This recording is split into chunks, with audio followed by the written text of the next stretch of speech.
It's 1:45.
Launch director.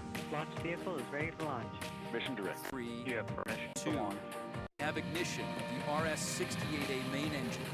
And we have liftoff of the United Launch Alliance Delta IV Heavy rocket. Mach 1, execute, and we have indication of spacecraft separation.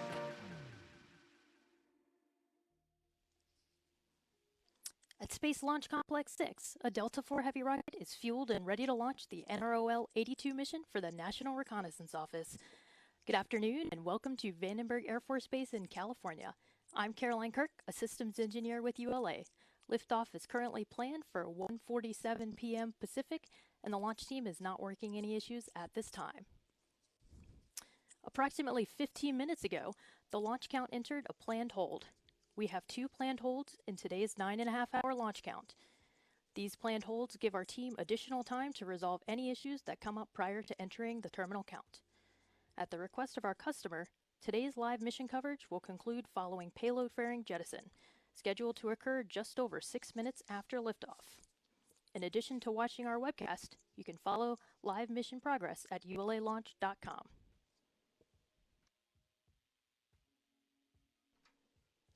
First Lieutenant Max Rush, the 30th Space Wing's weather officer, recently briefed the weather conditions here at Vandenberg Air Force Base.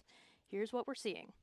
The probability of violating launch constraints is 40%, the ground winds are 10 to 15 knots out of the northwest, and the temperature is 55 degrees Fahrenheit. So, the weather is within the launch commit criteria and looks favorable for our plan T0 at 1:47 p.m. Pacific.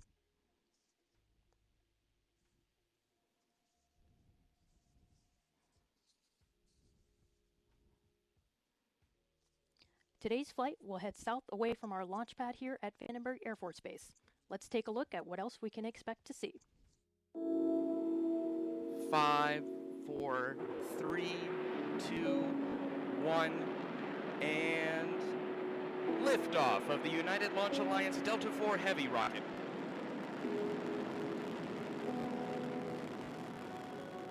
At T-minus 14 seconds, the launch table HBOs ignite to burn off excess hydrogen injected into the flame duct. At T-minus 7 seconds, the starboard Delta IV ROFI lights, igniting its RS-68A engine. 2 seconds later, the center and port RS-68A engines ignite, generating more than 2.1 million pounds of total thrust to lift the rocket off the pad. This staggered engine start mitigates the fireball created by the hydrogen-burning Delta IV Heavy. Shortly after liftoff, Delta IV begins a pitchover to attain the proper flight path while minimizing the pressure the vehicle experiences during flight. The Delta IV reaches Mach 1, the speed of sound, at 1 minute 21 seconds. At 3 minutes 56 seconds, the port and starboard booster engines shut down. 2 seconds later, the port and starboard boosters are jettisoned to shed their weight. The center booster engine then throttles to full power to maximize performance against gravity losses. Approaching main engine cutoff, Delta IV is burning propellant at a rate of 1,945 pounds, or 882 kilograms per second, traveling at more than 12,725 miles, or 20,479 kilometers per hour, and located 130 miles, or 209 kilometers in altitude, and 350 miles, or 563 kilometers downrange. At 5 minutes 37 seconds, propellant levels deplete, and the main engine shuts down. 7 seconds later, the Delta IV separation system activates to release the first stage. The vehicle now weighs approximately 7% of what it did at liftoff. At 5 minutes 57 seconds, the Delta Cryogenic Second Stage, or DCSS main engine ignites to carry the payload to orbit. During ascent, NROL-82 is protected inside a 5-meter diameter payload fairing. At approximately 6 minutes 7 seconds, the payload fairing is jettisoned. Delta IV continues its national security mission following payload fairing jettison.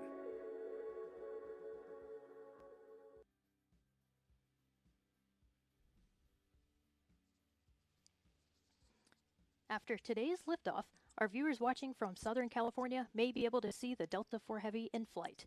And, as you can see from this graphic, those of you located in Los Angeles and the surrounding areas might even see port and starboard booster separation at approximately L plus 4 minutes. To get a closer look at this graphic, check out @ULA-Launch on Facebook, Twitter, and Instagram. ULA is using the Delta IV Heavy configuration to launch the NROL-82 mission. This is the 13th Delta IV Heavy launch and ULA's 143rd mission. Built in Decatur, Alabama, the Delta IV Heavy is the largest and most powerful configuration in the ULA fleet. It's comprised of 3 common booster cores, each powered by Aerojet Rocketdyne RS-68A engines, and a Delta cryogenic second stage powered by an Aerojet Rocketdyne RL-10B2 engine. The satellite is protected during ascent by a 5-meter diameter payload fairing. Events leading to launch began on February 16th, when the 3 Delta boosters were lifted into their vertical position here at Slick 6. Then, on March 31st, the NROL-82 spacecraft, encapsulated inside the payload fairing, was transported to the Mobile Service Tower at Space Launch Complex 6 and mated to the Delta IV rocket. On Saturday, the Mobile Assembly Shelter, or MAS, was moved to its launch position. The MAS protects the Delta IV rocket from the wind and fog, so common to its location here on California's Pacific coast. At approximately 5 a.m. this morning, final preparations began at Space Launch Complex 6. Using 40 hydraulic cylinders at pressures nearing 3,500 psi, the MST was raised 8 inches and rolled back, revealing the Delta IV launch vehicle. At 100 feet by 100 feet by 300 feet, the MST is as tall as a football field is long, as wide as the length of a basketball court, and weighs about 10 million pounds. Using a carriage transporter system traveling at about a quarter mile per hour, it takes about 25 minutes to roll the MST to its launch position, 300 feet east of the rocket. The Delta IV Heavy stands 233 feet tall, or about 23 stories, and weighs about 1.6 million pounds fully fueled. The 3 Delta IV RS-68A main engines produce more than 2 million pounds of thrust at liftoff. Roger. Pass gas, Elsie. Go. Establish scan pattern 140. Roger.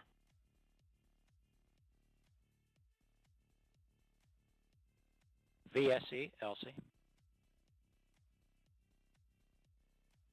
VSE.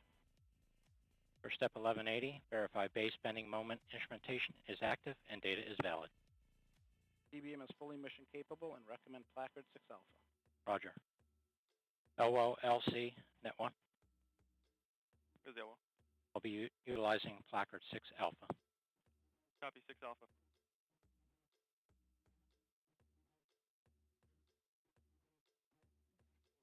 Today's launch is for the National Reconnaissance Office, or NRO. This is ULA's 31st launch for the NRO and 9th use of the Delta IV Heavy for the NRO. The NRO is a joint organization engaged in the research and development, acquisition, launch, and operation of innovative overhead reconnaissance systems necessary to meet the needs of the intelligence community and the Department of Defense. The NRO is recognized for its transformational intelligence collection systems that are used to develop highly accurate military targeting data, support international peacekeeping and humanitarian relief operations, and to assess the impact of natural disasters.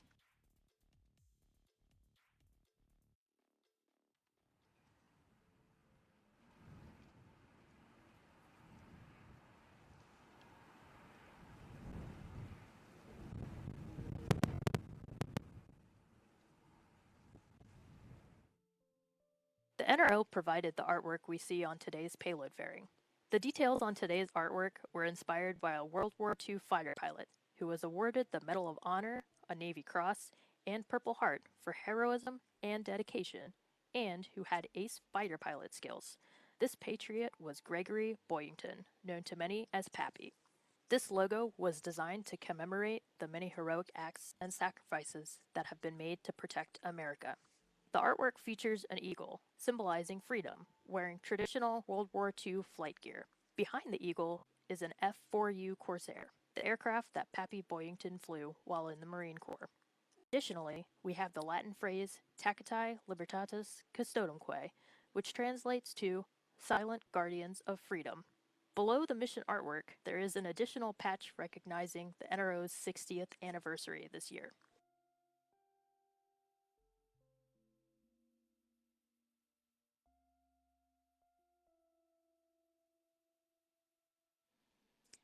NROL-82 is ULA's 90th National Security Mission. Gary Wentz, Vice President of Government and Commercial Programs, talks about the significance of these missions.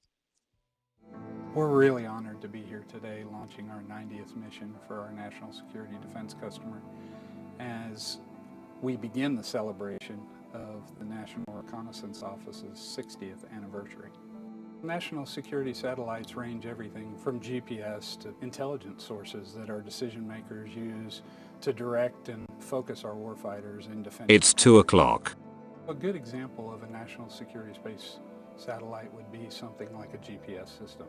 It was previously used to locate warfighters in their domain and direct them in the area of a target.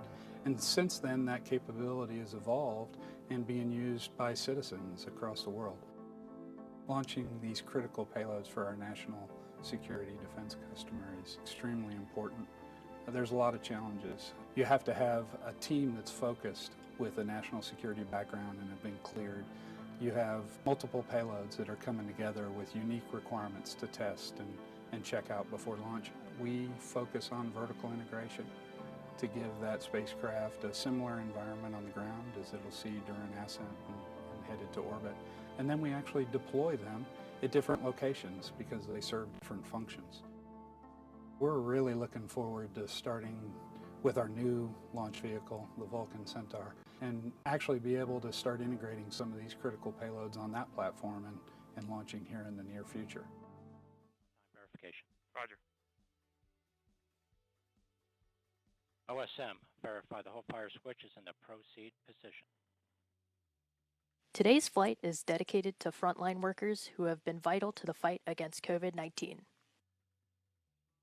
This mission is also in memory of two NRO teammates. A few moments ago, Mission Director Colonel Chad Davis remembered these friends and colleagues, Lisa Wilson and Ross Kobayashi.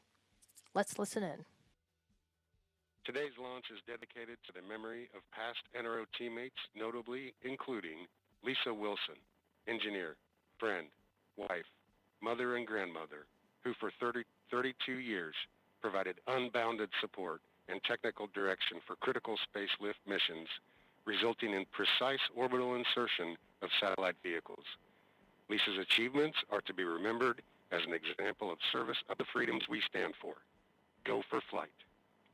And Ross Kobayashi, mentor, friend, husband and father, who for 25 years had been part of the OSL mission assurance team, responsible for the assessment of launch vehicle risks and the success of over 50 national launches across the Titan, Atlas, and Delta launch systems. Ross served as the technical chair for 28 NRO launches, leading the efforts to safely shepherd the payloads to orbit, culminating with the launch of NROL-81 from Slick 6. Fight on forever, Ross. MD out. This is Delta Mission Control at T-minus 4 minutes and holding. We remain in the planned built-in hold as preparations for launch continue. In a few moments, launch conductor Scott Barney will poll the launch team for the final go to pick up the count. 27 engineers and managers are polled for system status and readiness to proceed. This is the final status check before launch for all Delta vehicle systems, ground systems, the spacecraft, and the U.S. Air Force Western Range. The vehicle system readiness poll includes electrical systems, hydraulics, pneumatics, propulsion systems, flight control, and propellants. Let's listen in as Scott Barney performs the final polling of the launch team. Status check to proceed with terminal count. First stage systems, propulsion. Go. Hydraulics. Go. LOX. Go. LH2. Go. Second stage system, LOX. Go. LH2. Go. Electrical systems, airborne. Go. Ground. Go. Facility. Go. RFFTS. Go. Flight control. Go. COM. Go. GCQ. Go. Operations support. Go. Pneumatics. Go. Umbilicals. Go. HAZGAS. Go. ECS. Go. Red line monitor. Go. Quality. Go. Op safety manager. Go. ULA safety officer. Go. Vehicle system engineer. Go. Anomaly chief. Go. Range coordinator. Clear to proceed. Launch director. Launch vehicle is ready to launch. Mission director. You have permission to launch. Proceeding with the count. L-minus 6 minutes. ALC. Verify T0 is set for 20:47:00 Zulu. Verified. MEQ, establish swing arm lock pins pull. Active. Polling is complete and the launch team has given the go for launch. The countdown will resume approximately 2 minutes from now. At T-minus 4 minutes and counting, we will enter the terminal count and begin securing the second stage liquid oxygen tank. At T-minus 3 minutes and 32 seconds, CBC liquid hydrogen and liquid oxygen tank securing is started, including closing the propellant fill and drain valves. Also, at T-minus 3 minutes and 32 seconds, vehicle transfer from ground facility power to its own internal battery power will be complete. At T-minus 3 minutes, the vehicle ordnance system will be armed and the CBC liquid oxygen and liquid hydrogen propellant tanks are verified to be at flight pressure and flight level. At 2 minutes prior to liftoff, the team will verify that the hydraulic system is pressurized and confirm CBC, DCSS, and FTS battery voltages. At T-minus 1 minute and 20 seconds, the team will begin securing the second stage liquid hydrogen tank. At T-minus 60 seconds, western range readiness is verified. At T-minus 50 seconds, the DCSS liquid hydrogen tank is secured at flight level. At T-minus 15 seconds, the launch table HBOs are ignited at the base of the vehicle to burn off excess hydrogen. At T-minus 7 seconds, the starboard CBC engine is ignited. At T-minus 5 seconds, the port and center CBC engines are ignited. Liftoff will occur at T0.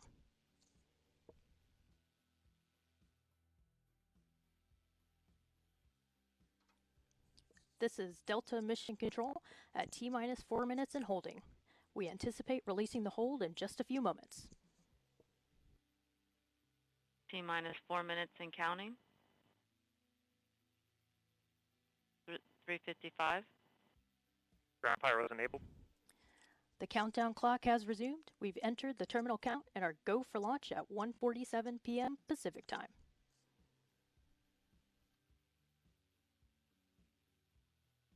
Second stage lock secure at flight level.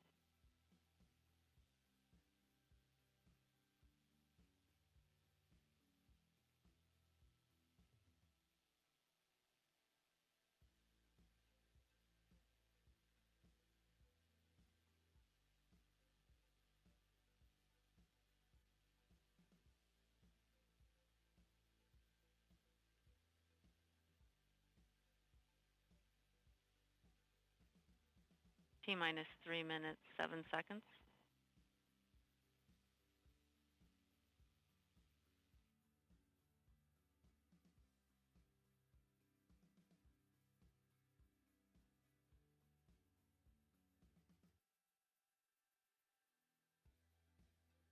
$2:49. FTS internal.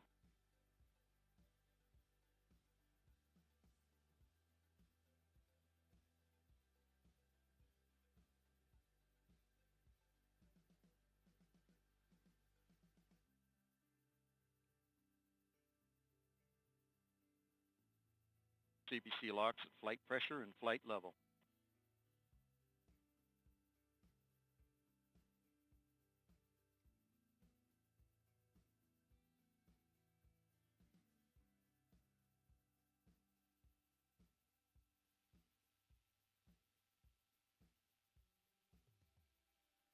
CBC LH2 at flight pressure and flight level.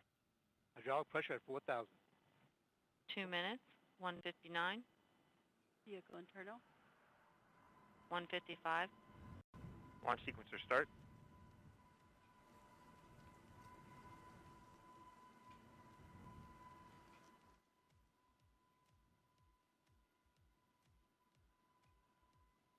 $1:40. FTS launch enabled. 1:37.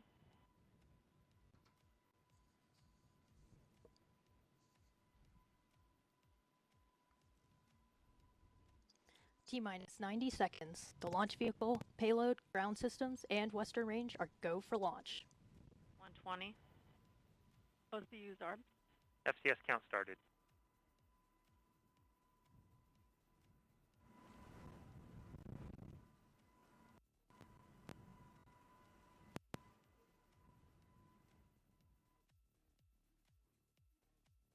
T-minus 1 minute. Engine start box go. Rock, report range status. Rock, range is green. 50 seconds.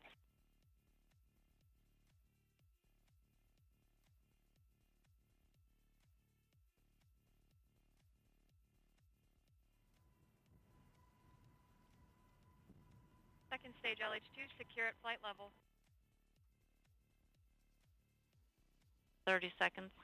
Status. T-minus Go 30 Delta. seconds. Go NROL-82.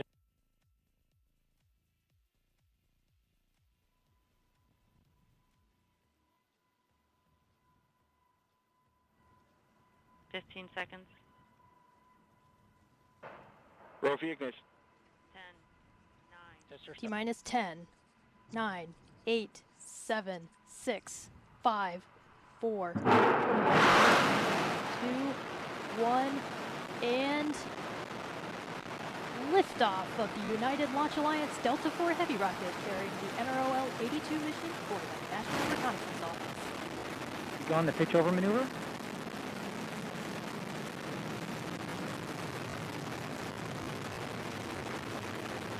The parameters look good on all three cores.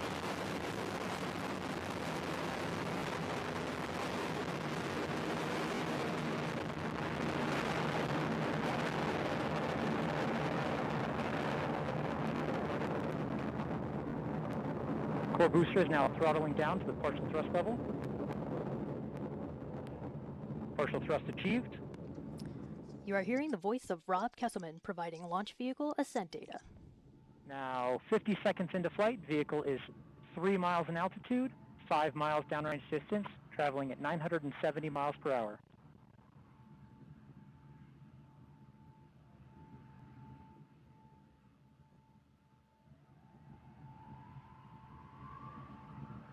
All vehicle systems look good at this time.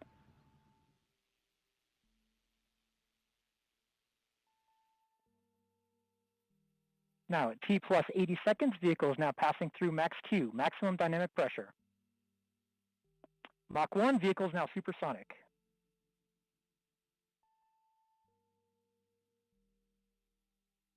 All three RS-68 looks healthy at this time.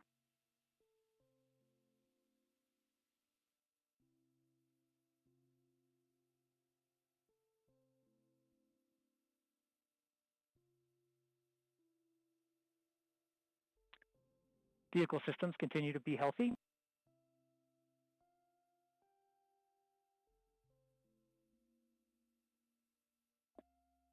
The second stage reaction control system pressurization valve has now opened. Now 125 seconds into flight, Delta is now 18 miles in altitude, 9 miles downrange distance, traveling at 1,800 miles per hour.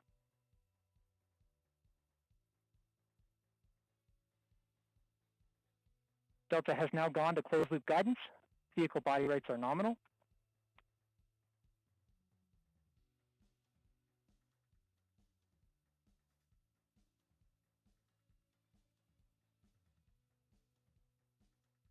Three minutes remain in the booster phase of flight. Delta IV rocket now weighs just 1/2 of what it did at liftoff, burning propellant at a rate of almost 5,000 pounds per second.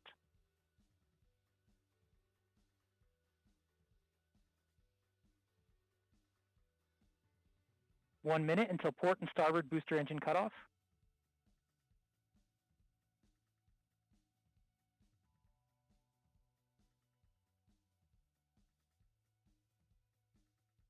Vehicle systems look healthy at this time. The attitude control system, the autopilot has controlled all vehicle body rates to near zero.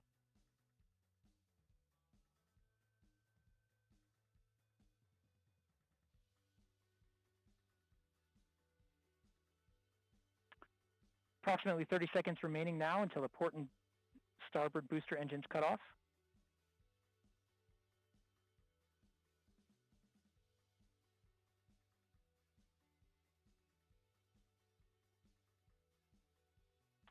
Strap-on boosters are now throttling down to the partial thrust level.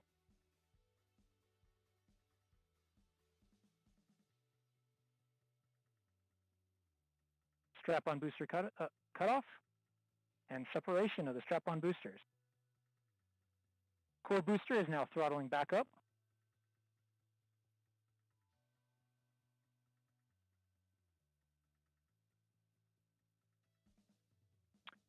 Core booster is operating as expected at the 100% throttle level.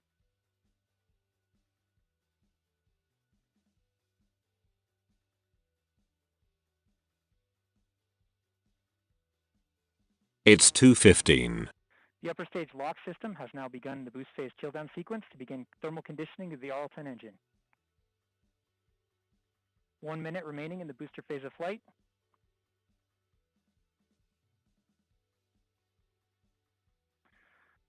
Upper stage fuel system has begun the boost phase chill down sequence.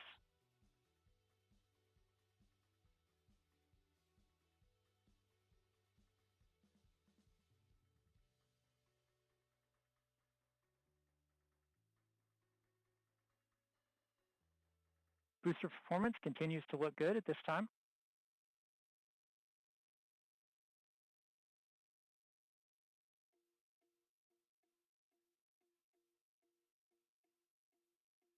Vehicle body rates continue to be near zero as expected.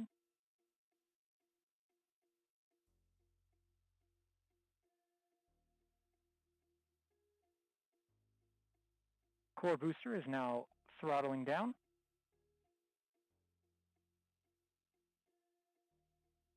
And we have BECO, first stage main engine cutoff. We have stage separation. NED's deployment has begun. Pre-start on the RL-10.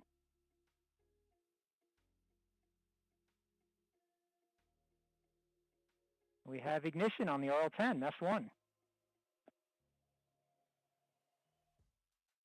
We have indication of successful payload fairing jettison.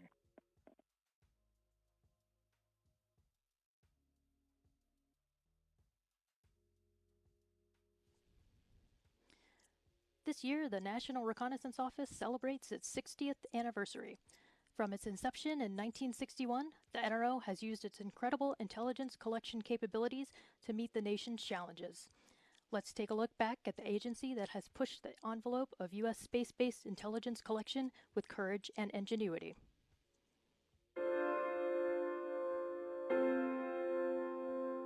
This year, the National Reconnaissance Office celebrates 60 years since its founding in September of 1961. Thanks to our heritage, the NRO today has an unrivaled constellation of advanced overhead reconnaissance systems that help protect our nation 24 hours a day, 365 days a year. As part of our anniversary celebration, the NRO's Center for the Study of National Reconnaissance has put together a year-long program highlighting key events and innovations that shaped the NRO's past, present, and future. In a moment, I'll share some of those historic milestones with you, but be sure to follow us on social media for more 60th anniversary content. When we think about satellites today and the near real-time digital data that NRO overhead systems provide, it's hard to believe that the first overhead reconnaissance efforts relied on camera film and balloons. One of the earliest film return reconnaissance efforts was called Genetrix.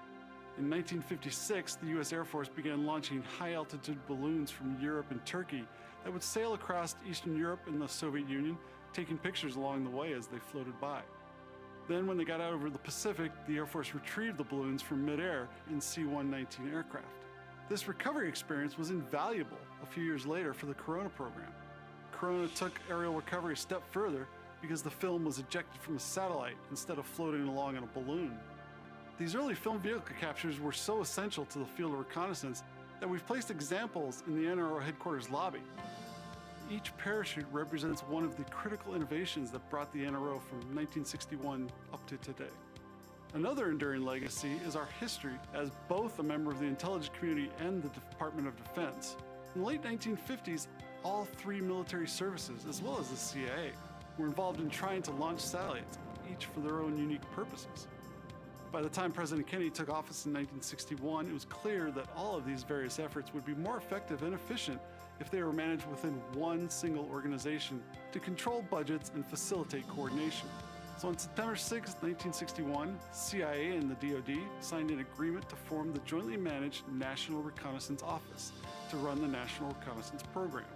As a result of our unique position, NRO for 6 decades has worked with our DoD and IC partners to inject advanced capabilities into our operations to deliver critical intelligence to policymakers and warfighters worldwide. We work with our mission partners, including NGA, NSA, CIA, DIA, Space Command, Space Force, to provide global situational awareness to government and civilian agencies. Today's NROL-82 mission launch represents not just years of planning and collaboration for this specific mission, but a 6-decade legacy of innovation and reconnaissance. Rock, report range status. Range green. Launch enabled. We have main engine ignition.